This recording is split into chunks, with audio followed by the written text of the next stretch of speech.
Amis hors champ, bonjour et bienvenue dans un nouvel épisode de Mission Possible. Aujourd'hui, j'ai 5 minutes pour vous présenter Portal.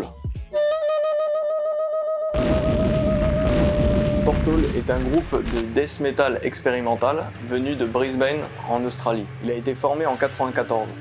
Mais le groupe ne sort que sa première sortie en 1998, une démo simplement intitulée Portal. Jusqu'en 2002, le groupe ne fera plus du tout parler de lui par des sorties, et en 2003 sortira leur premier album qui s'appelle Sepia.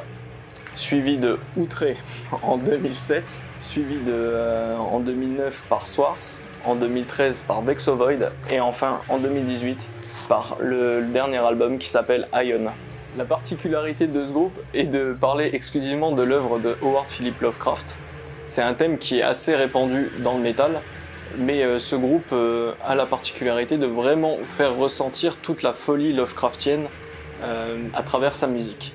À mon sens, c'est un des rares groupes à avoir capté le sens de l'œuvre de l'artiste par rapport à l'expérience musicale que ce groupe nous procure.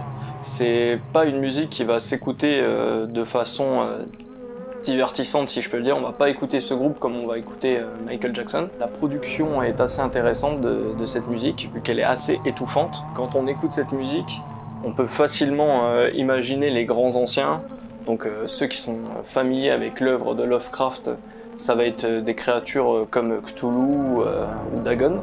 Toute leur œuvre peut représenter la colère de ces grands anciens en nous soumettant à leur règne, ou tout simplement la description de paysages qui nous est vraiment indescriptible.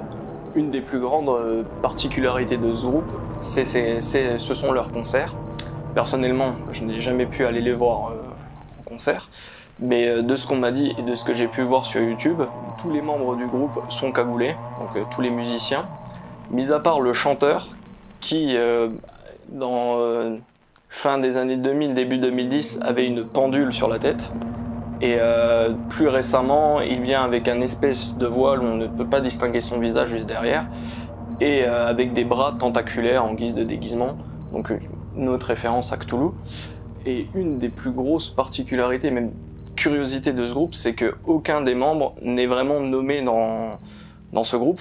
C'est assez récurrent, c'est vrai dans le métal, surtout dans le métal extrême. Ce qui est particulier, c'est qu'en fait, tous les musiciens, on peut facilement retrouver leurs traces, savoir qui ils sont, leur vrai nom, on va dire leur nom civil, et trouver dans quelle autre formation ils ont œuvré.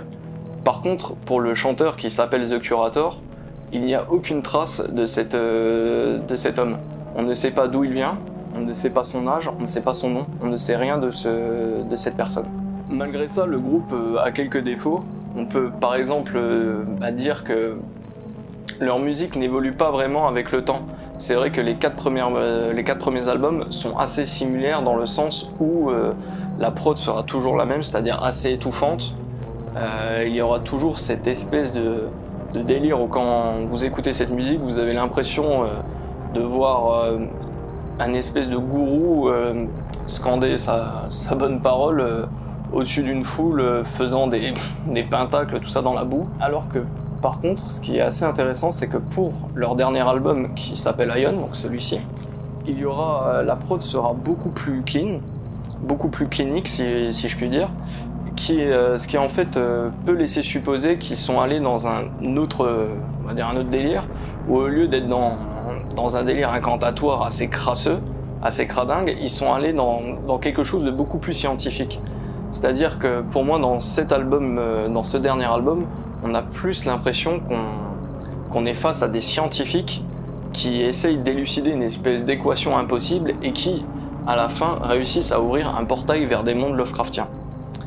D'ailleurs, à chaque fin d'album, chose intéressante, il y a toujours des pistes assez atmosphériques où on entend juste des bruits, des sons, qui laissent supposer la venue de créatures Lovecraftiennes dans notre monde qui vont nous envahir.